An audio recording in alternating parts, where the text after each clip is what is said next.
begini, kalau itu diminta konkretnya, contohnya apa yang harus dilakukan? Dia harus menerima kenyataan itu oleh gereja. Harus menerima kenyataan itu. Gereja harus menerima kenyataan itu. Dia harus menerima kenyataan bahwa gereja akan kosong kalau gereja tidak akan merubah sistem. Nah, gimana juga susah juga merubah sistemnya, karena sistem kan berjalan terus, teknologi berjalan terus, berkembang begitu kan. Gereja di Indonesia belum siap sebenarnya.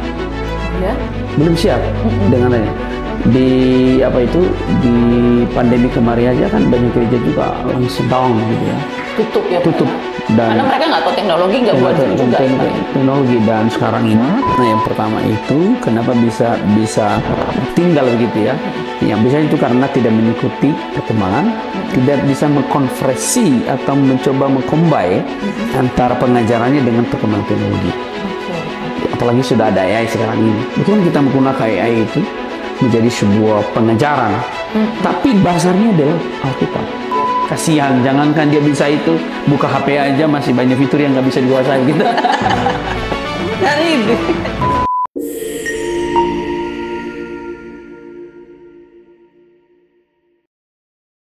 Nah, kita udah lihat banyak nih perubahan. Terlebih perubahan, let's say setelah pandemik ya. Mostly dari kita suka banget, ya sebenarnya bukan suka banget sih, tapi mau nggak mau jadi mengikuti yang namanya ibadah online. Ya. Nah, itu sebenarnya baru permulaan. Nah, kedepannya kita akan berbicara mengenai bagaimana sih sebuah wajah gereja 10, 20, 30 tahun mendatang. Dan malam ini nih kita akan berbicara dengan seorang narasumber yang udah buat penelitian mengenai krisis gereja di era digital. Cocok banget ya. Dan malam ini kita bareng dengan narasumber, dengan Pak Dr. Talizaro Tafonao, Magister Pendidikan. Apa kabar Pak Talvin? Kita sebut Pak Talvin ya. Ya, baik. Puji Tuhan, kabar baik. Puji Tuhan, sehat.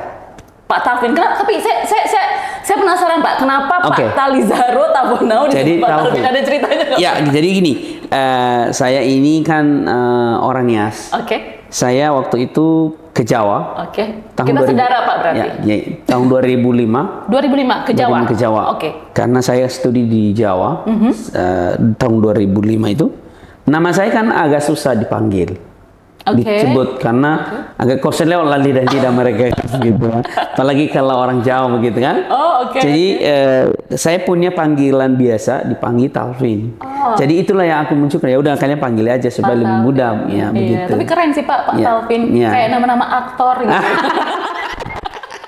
Nah, jadi itu makanya terbawa sampai sekarang. Jadi kita panggil Pak Talvin aja Pak ya. Boleh. Biar lebih akrab ya Pak. Tapi kalau namanya resmi pasti nama lengkap saya. Tapi kalau panggil biasa nggak apa-apa. Boleh. Nanti kita sebutkan kok Pak secara official, nanti kita sebutkan nanti profil Bapak nanti di bawah. Baik. Dengan Dr.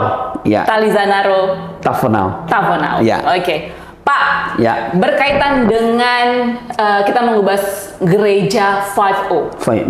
Kalau sekarang kita ngomongin ada namanya kurikulum pendidikan 4.0, ya kan? Kalau sekarang kita ngomongin udah ke 5.0 Pak. udah kita ngomongin masalah wajah gereja 10, 20, 30 tahun mendatang. Dan saya tahu kalau Bapak lagi atau sedang atau sudah selesai membuat penelitian tentang krisis gereja di era digital ya.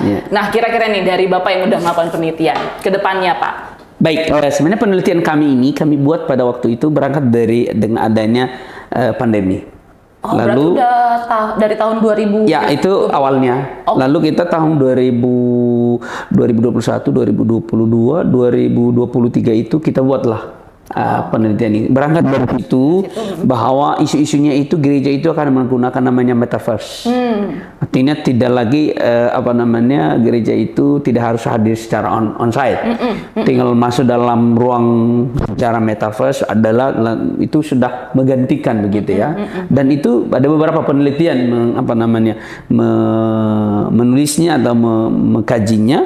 Lalu ternyata ketika kami mengkajinya ini memang Betul bahwa akan terjadi itu, tetapi ada hal-hal yang memang perlu harus dipikirkan, harus diperhatikan bahwa metaverse ini tidak segampang yang kita dengar. Ya, dan kan kita ini orang Indonesia baru namanya pengikut lah istilahnya. Masih kategori negara berkembang ya? Ya berkembang, ya maju. Belum terlalu, kan baru kita melek ya.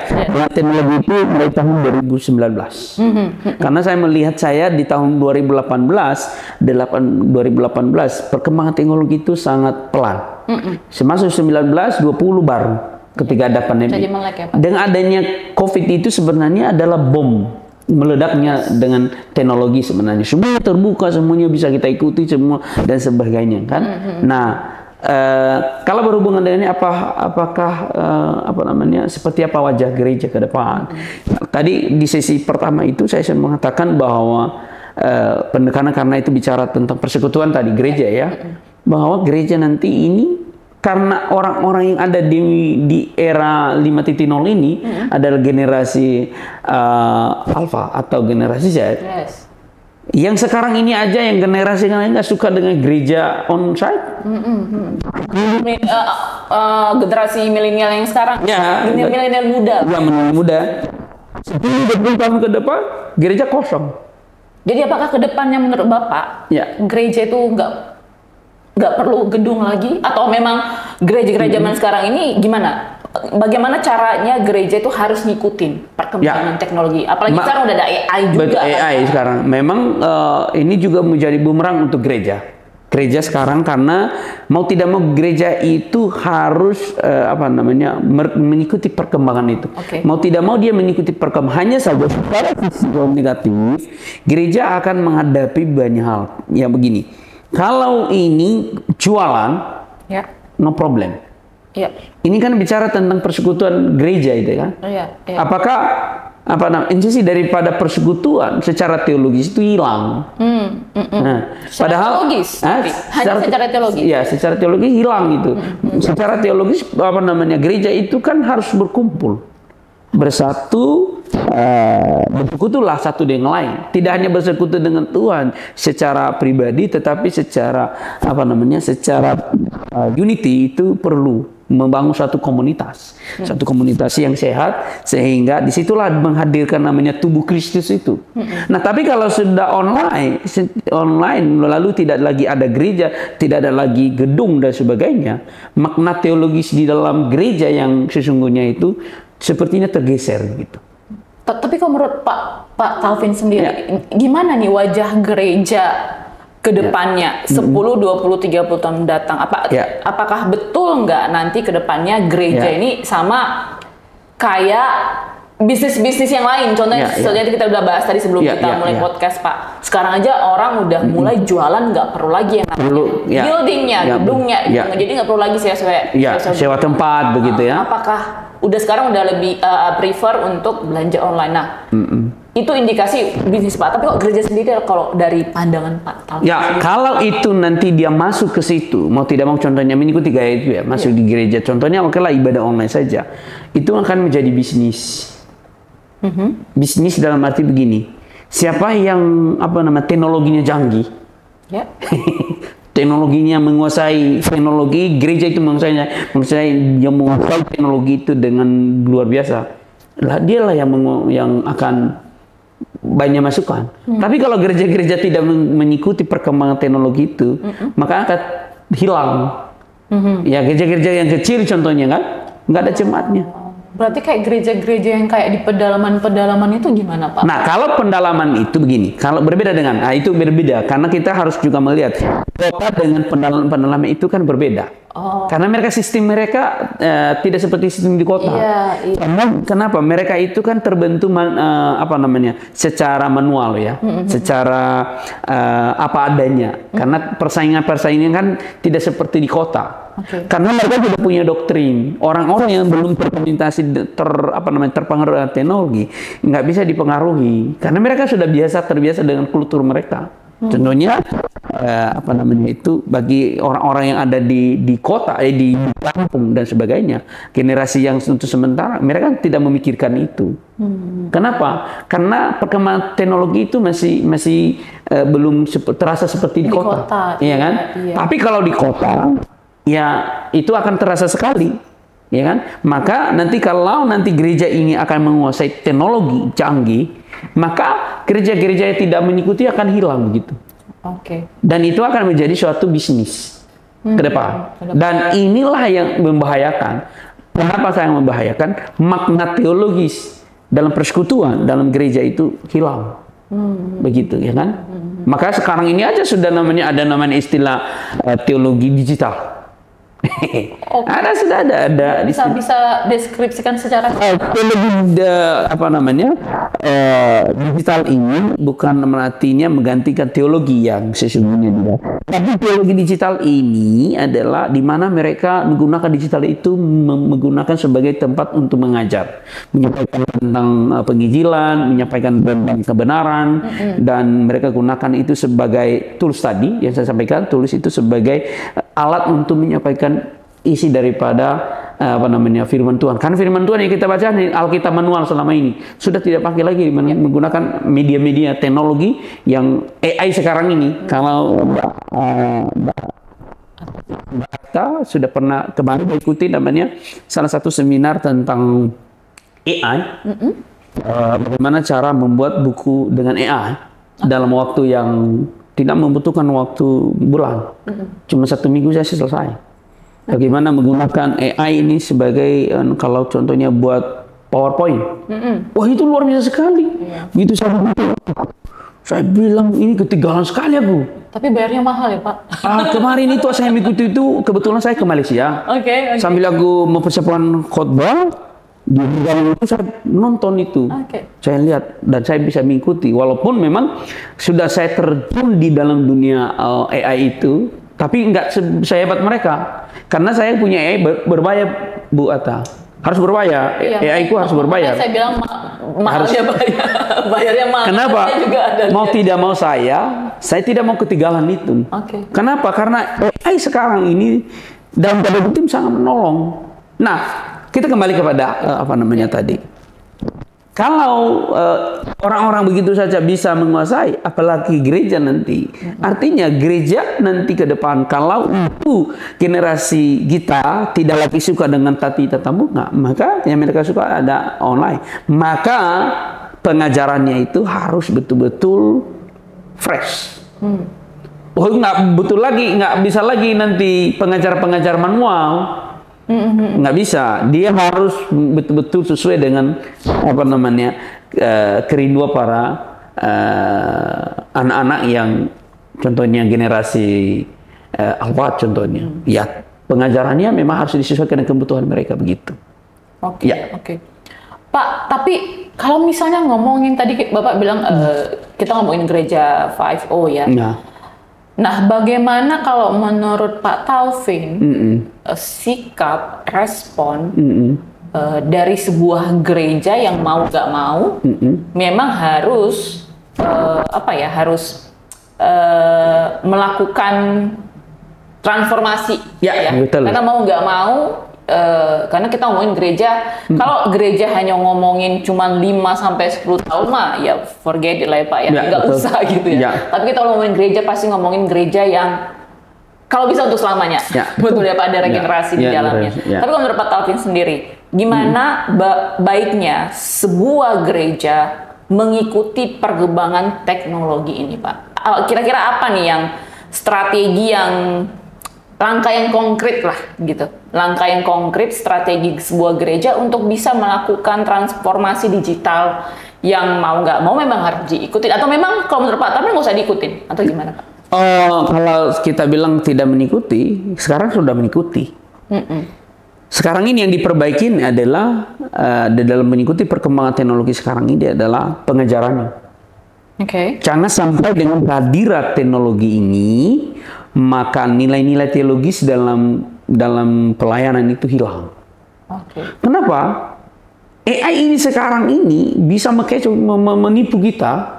Kalau para pelayan Tuhan tidak mendasari pengajaran itu berdasarkan Alkitab dan teologinya yang memadai begitu. Nah, boleh mengikuti, mentransformasikan dirinya dalam perkembangan teknologi, tapi esensi daripada pengajaran Alkitab jangan sampai hilang. Ya, jangan sampai kabur begitu. Boleh mengikuti, tetapi pengajaran-pengajaran itu harus up to date berdasarkan basisnya Alkitab begitu. Berarti langkah konkret sebuah gereja, kalau menurut Bapak, hanya cuman untuk menyampaikan pengajaran yang update saja kah? Ataukah gimana relate-nya dengan dunia digital ini, Pak? Kalau menurut? Ya, memang tidak juga hanya sampai di situ juga sih. Nah, persoalannya nanti ke depan, tantangannya itu kan sudah kita jarang berhubungan ini. Itu yang saya dibilang tadi, sudah tidak ada lagi pertemuan-pertemuan karena kita bergantung dengan teknologi ya. Iya kan? Sudah tidak ada kunjungan lah istilahnya. Itu tidak kan ada lagi personal touch. Ya, nggak ada lagi budaya-budaya yang secara sudah ditanamkan dulu, kunjungan, doakan dan sebagainya. Sepertinya sudah tidak ada lagi. Nah, bagaimana cara hal ini? Mau tidak mau gereja nanti ke depan menyesuaikan diri apa sebenarnya kebutuhan daripada generasi ini, generasi apa ini. Jadi kita belum tahu ini apa kebutuhan mereka ini, kan mereka masih mengikuti generasi sebelumnya lah. Tapi sudah terasa kok mereka sekarang mereka sampai mereka tidak punya lagi waktu untuk beribadah. Contohnya lah pergi ke gereja bukan mendengar firman Tuhan.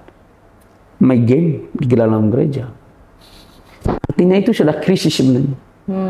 Ya, krisis tentang artinya bahwa anak muda sekarang ini sudah tidak minat dengan mendengar namanya hal-hal rohani. Ya kan, sudah krisis. Ya, coba kita lihat anak-anak sekarang pergi ke gereja bukan mendengar firman Tuhan. Ya, di gereja yang ada saya sekarang ini, karena sering saya di belakang saya melihat sangat-sangat miris begitu. Artinya bahwa beribadah itu tidak lagi menjadi satu kebutuhan mendasar bagi mereka. Ya kan? Yang paling penting bagi mereka itu adalah bagaimana mereka sudah mendapatkan uang. Karena generasi ke depan ini adalah mereka bukan memikirkan itu, bagaimana supaya mereka dapat uang. Begini, kalau itu diminta konkretnya, contohnya apa yang harus dilakukan? Dia harus menerima kenyataan itu oleh gereja. Harus menerima kenyataan itu. Gereja harus menerima kenyataan itu. Dia harus menerima kenyataan bahwa gereja akan kosong kalau gereja tidak akan merubah sistem. Nah, gimana juga susah juga merubah sistemnya. Karena sistem kan berjalan terus, teknologi berjalan terus, berkembang begitu kan. Mau tidak mau sekarang gereja dengan keluarga itu harus berkolaborasi dalam membentuk keluarga-keluarga yang kuat di dalam iman. Nah, gereja yang sudah punya jemaat sekarang ini harus membentuk keluarga-keluarga itu. Menjadi keluarga yang contohnya keluarga ini harus dipersiapkan untuk mendidik anak-anak ini tetap dalam di dalam suasana ibadah, walaupun dijangkau melalui teknologi begitu. Ya, jadi gereja itu tidak lagi hanya fokus kepada pada teknologi, tetapi gereja juga sekarang ini mempersiapkan orang tua untuk mempersiapkan anaknya. Begitu. Jadi fokus gereja sekarang itu pasti lebih kepada keluarga, begitu. Terlebih kepada orang tua yang mempersiapkan setiap anaknya yang nantinya pasnya mereka adalah anggota gereja yang aktif dan pemimpin-pemimpin gereja juga nanti di masa depan ya Pak ya. Begitu. Kalau misalnya menurut Pak Talvin sendiri, gimana sih sebenarnya tadi kita ngomongin gereja 5.0 Pak? Gereja 5.0 ini menurut Pak Talvin gimana? Ibadah online yang mungkin kalau zaman kita pandemi kemarin kan itu ada Zoom gitu ya Pak ya. Tapi kalau misalnya ibadah online ke depannya 10, 20, 30 tahun ke depan, let's say mungkin tadi Pak Talvin bilang ada metaverse. Dan kita nggak tahu kan Pak apakah kita akan memakainya atau tidak gitu. Tapi kemungkinan besar pasti negara-negara dulu kan Pak ya. Tapi prediksi dari Pak Talvin sendiri, sebagaimanakah kita siap Indonesia ya Pak ya, apalagi gereja-gereja yang ada di Indonesia untuk menghadapi era gereja online, era gereja digital, era gereja di metaverse ini? Sebenarnya gereja di Indonesia belum siap sebenarnya. Oh ya? Belum siap dengan di pandemi kemarin aja kan banyak gereja juga langsung down gitu ya. Tutup ya Tutup. Pak ya? Dan karena mereka nggak tahu teknologi, nggak buat Zoom juga ya Pak ya? Teknologi, dan sekarang ini pemulihannya itu sangat berat loh. Untuk mengembalikan lagi mereka masuk dalam gereja, apalagi dengan pengacara-pengacara yang berseliweran di mana-mana ya di YouTube sekarang ini, dengan khotbah-khotbah YouTube sekarang ini, bagi mereka sudah mengisilah itu bagi mereka. Nah, gereja apa yang dilakukan, bagaimana gereja? Artinya gereja ke depan itu sudah sebenarnya tidak siap. Tidak siap, ya kan? Kenapa? Bagaimanapun mereka tidak akan siap. Selalu mereka memikirkan bagaimana supaya jemaat kembali ke gereja. Mereka mencintai. Sedangkan jemaat yang mereka yang mereka akan gembalakan adalah orang-orang yang suka dengan digital. Makanya tadi aku bilang adalah gereja yang akan menguasai digital, itulah yang akan bisa mengembalakan mereka dengan biaya besar. Dia harus punya teknologi yang canggih, yang bisa memenuhi kebutuhan anak-anak muda itu. Iya kan? Ya, kita belum tahu ini bagaimana, seperti apa sih nanti gereja ini. Udahlah, tidak lagi perlu gereja-gereja begitu. Online. Ya, pokoknya online bagus. Dia punya desain. Makanya sekarang ini gereja-gereja kan udah mulai bergeser ya. Ada beberapa gereja sekarang ini membuat teknologi, ya mereka mengikuti tren begitu ya, untuk memenuhi kebutuhan anak muda seperti itu. Nah, gereja yang tidak punya kemampuan di situ akan tinggal begitu. Akan mungkin musnah. Musnah begitu ya, musnah. Kenapa? Karena dia tidak juga naik begitu kan, karena dia nggak punya biaya beli, contohnya menyediakan kamera, menyediakan ruang digital yang bagus, itu kan, orang-orang IT yang cukup canggih dan sebagainya. Ya, menyiapkan itu berarti kita harus siapkan generasi untuk menguasai teknologi itu. Artinya saya sudah prediksi bahwa orang nanti ke depan gereja itu memang itu akan ke situ, bahwa gereja akan kosong.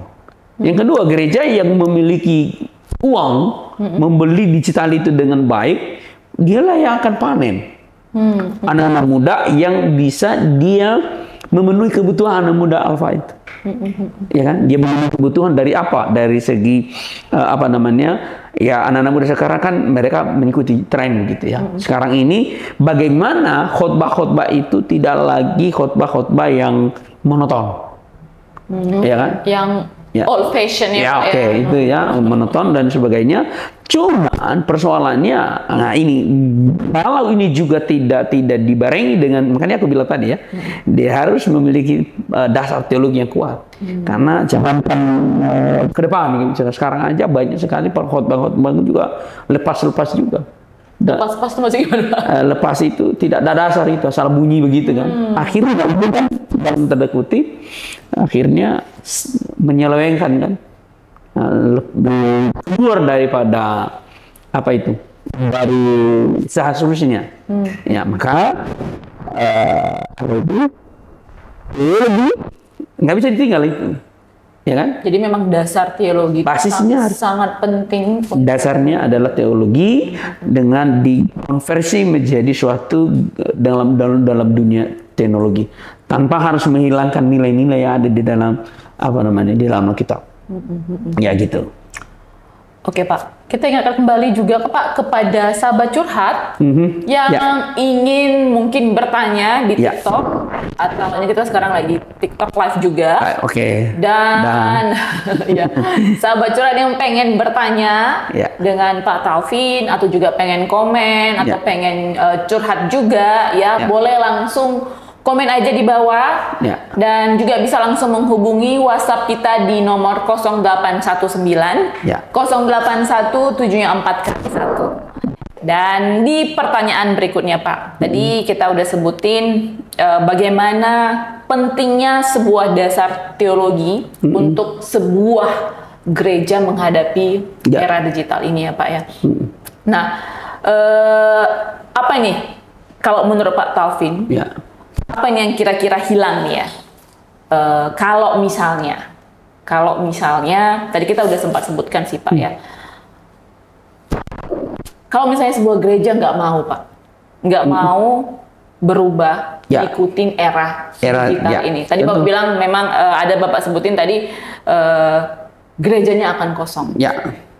Tapi apakah kalau menurut Bapak sebuah gereja yang kosong itu karena memang sebuah gereja nggak mau ngikutin kemajuan digital saat ini, atau memang apa yang menjadi panduannya? Panduannya apa?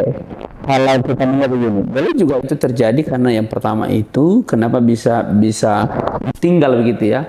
Yang bisa itu karena tidak mengikuti perkembangan, tidak bisa mengkonversi atau mencoba mengcombine antara pengajarannya dengan perkembangan teknologi.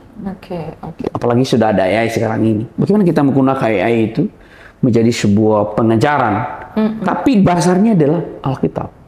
Kemarin juga kalau ikut itu, wah keren juga ini. Membantu kita ya dalam hal apa yang kita buat, tanpa, kalau saya bilang gini, walaupun begitu jangan mengadakan juga AI itu, ya, tapi siapkan dulu khotbah Alkitabnya, lalu nanti bisa mengkolaborasi dengan perkembangan teknologi itu. Itu jauh lebih baik karena anak-anak zaman sekarang lebih menarik dengan hal seperti itu. Nah, yang kedua, karena dia tidak berubah, karena tidak punya daya begitu. Ya itu karena tidak punya daya. Yang kedua, tidak ada orang SDM gitu. Kan ke depan ini kan dibutuhkan SDM ya. SDM yang menguasai teknologi. Yes, betul. Ya kalau tidak punya SDM di dalam gereja kan hilang itu. Makanya gereja harus memikirkan sekarang ini. Harus berarti gereja menempatkan SDM yang bisa menguasai teknologi. Berarti anak-anak remaja pemuda harus disekolahkan untuk belajar teknologi berkaitan dengan perkembangan ke depan. Di gereja ke depan ini seperti apa menurut Anda? Apa yang harus dilakukan? Ya kan? Nah, jadi kalau itu ada gereja di misalnya kayak dia pelayan full timer yang udah tua berarti nggak bisa lagi ya Pak? Iya, memang mau tidak mau harus kita sadar itu. Iya juga. Kita mau tidak mau orang-orang tua yang sudah berumur dalam hal ini kita harus sadar memang kita menggerakkan kita di situ. Tetapi kalau memang dia punya contohnya dia khotbah yang masih masih oke lah, harus didampingi. Itulah sebabnya tadi SDM itu.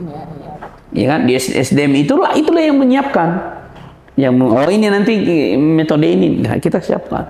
Tapi untuk dia terlibat secara dalam teknis aja nggak berharap begitu juga lah.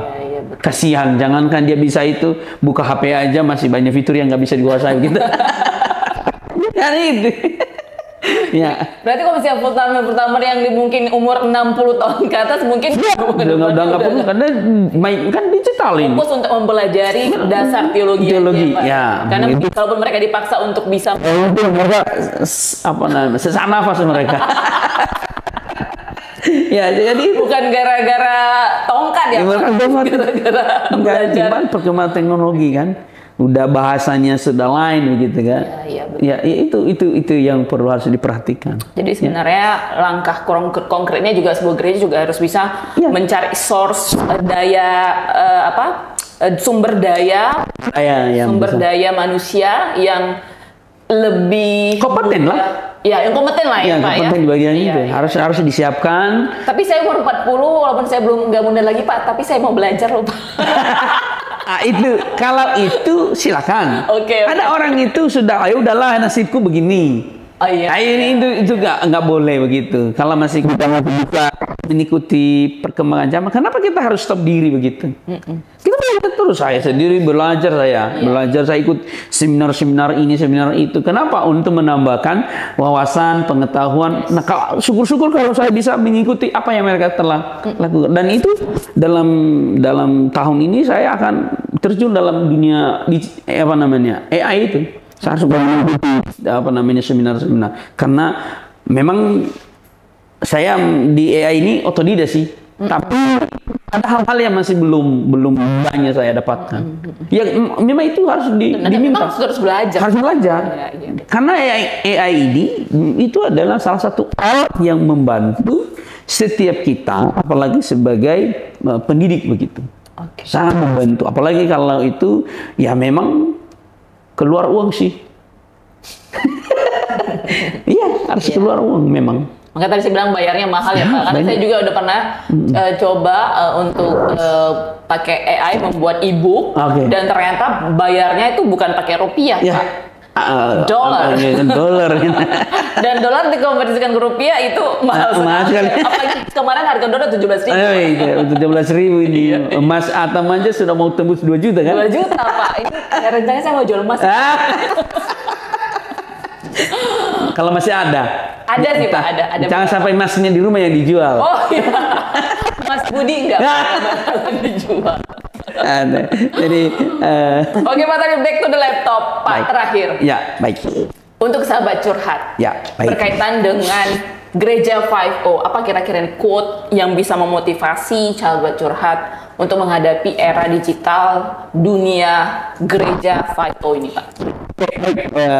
Bapak Ibu, sahabat curhat pada malam ini, dalam perkembangan ini kan bicara tentang perkembangan teknologi ya. Yes. Kalau itu coba kita pelajari, kenapa kita tidak belajar dengan teknologi? Gimana Pak, sorry? Kalau Yesus saja kita pelajari, kenapa teknologi kita tidak pelajari? Oke. Tidak ada yang sulit sebenarnya. Tapi itu kembali kepada kita untuk belajar, mempersiapkan diri, untuk menyambut perubahan-perubahan yang akan datang. Kita harus siap menghadapi hal itu. Saya kira itu yang saya tegak. Baik. Pak Talvin, ya.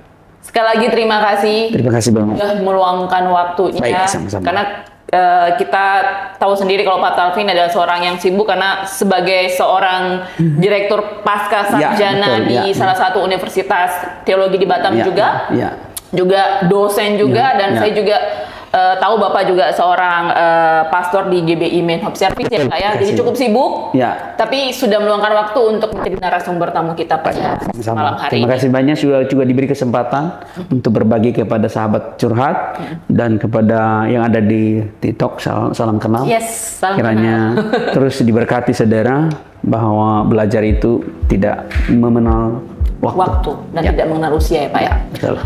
Oke, kalau begitu terima kasih kepada sahabat curhat yang sudah menonton podcast kita dari awal sampai akhir. Kita tetap ingatkan untuk menonton podcast Curhat Bersama Nulife setiap hari Kamis jam 7 malam hanya di channel YouTube Nulife Batam. Nulife. Bye.